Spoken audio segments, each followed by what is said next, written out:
Thank you, Madam Deputy Speaker, and I join with the member for Brisbane in her comments on this report, but note that as Chairman of the Foreign Affairs, Defence and Trade Joint Standing Committee, she does work tirelessly across a whole range of topics in this area and many reports that are being undertaken at the moment. Madam Deputy Speaker, as a member of the Joint Standing Committee, I rise to speak on the Foreign Affairs and Aid Subcommittee's most recently tabled report entitled Partnering for the Greater Good, the Role of the Private Sector in Promoting Economic Growth and Reducing Poverty in the Indo-Pacific region. Madam Deputy Speaker, Australia is a generous aid donor by global standards. In 2015-16, Australia is set to provide an estimated $4 billion in total official development assistance, which makes us approximately the 13th largest donor among OECD nations. The aid program will continue to reflect the government's commitment to development and economic needs, with a particular focus on encouraging development among our near neighbours in the Pacific and on building economic partnerships across Asia. As a government, we are interested in outcomes. We want an aid program that is effective, not merely measured by money spent, but in development outcomes achieved in partnership with countries across our region. Crucial to achieving long-lasting positive outcomes from our aid program is economic development and growth. Such growth, if it is to be permanent, needs to involve the creation of a vibrant private sector as well as the establishment of reliable public institutions. In developing economies, it is the private sector that provides the jobs to lift people out of unemployment or subsistence farming. It is the private sector that provides revenue through taxation to allow governments to fund infrastructure and services, and to eventually reduce dependence on foreign aid. Encouraging private sector activity in developing nations should be a focus of the Australian aid budget, and I welcome the committee's recommendation in this respect. A great example of a successful partnership is the role played by the company Oil Search in delivering HIV and AIDS programs in Papua New Guinea as part of their major LNG project.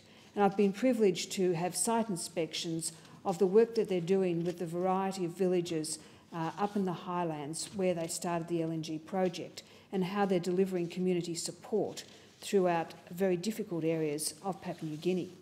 I also note that very worthwhile projects like the YWAM Boat with a Mission, which is delivering medical services to the western part of Papua New Guinea and very difficult to access areas, is doing so with the support of private sector involvement. Everyone involved is a volunteer, but they couldn't deliver the medical supplies and services without the support of the private sector. Madam Deputy Speaker, a key part of any attempt to grow economic activity is broadening the size and skill base of the workforce. In many developing countries in our region, women are underrepresented in the workforce. This can be due to factors including barriers to education for young girls, patriarchal social norms discouraging women venturing beyond the home to work, and early marriage and pregnancy, and in some cases endemic rates of domestic violence. What this means is that in many developing countries, a large proportion of the productive labour capacity is being locked out of the labour market.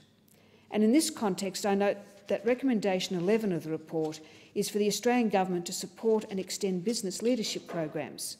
Programs such as the Business Coalition for Women in Papua New Guinea, a group of companies and corporate leaders who are working together to drive positive change for women and businesses in PNG.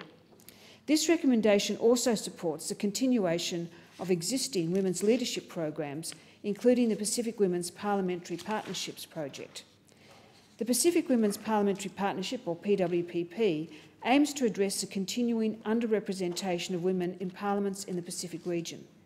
Just 13% of positions in unicameral or lower houses of parliament are held by women in the Pacific region. This is the lowest of any region in the world. And if we exclude Australia and New Zealand, the figure drops to just 5.4%.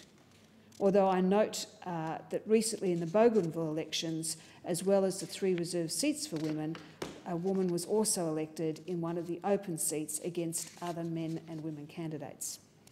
The major focus of the PWPP forum this year was on ending family violence, and we held a forum in Suva in Fiji and had wonderful representation from many of our Pacific neighbours, and we work together to try and mentor and support the women who have a much more difficult time in their parliaments than we enjoy here in Australia. As we know, this is a global problem, but one that is endemic in large parts of our region. Ending family violence is vital to improving the economic well-being of women in our region.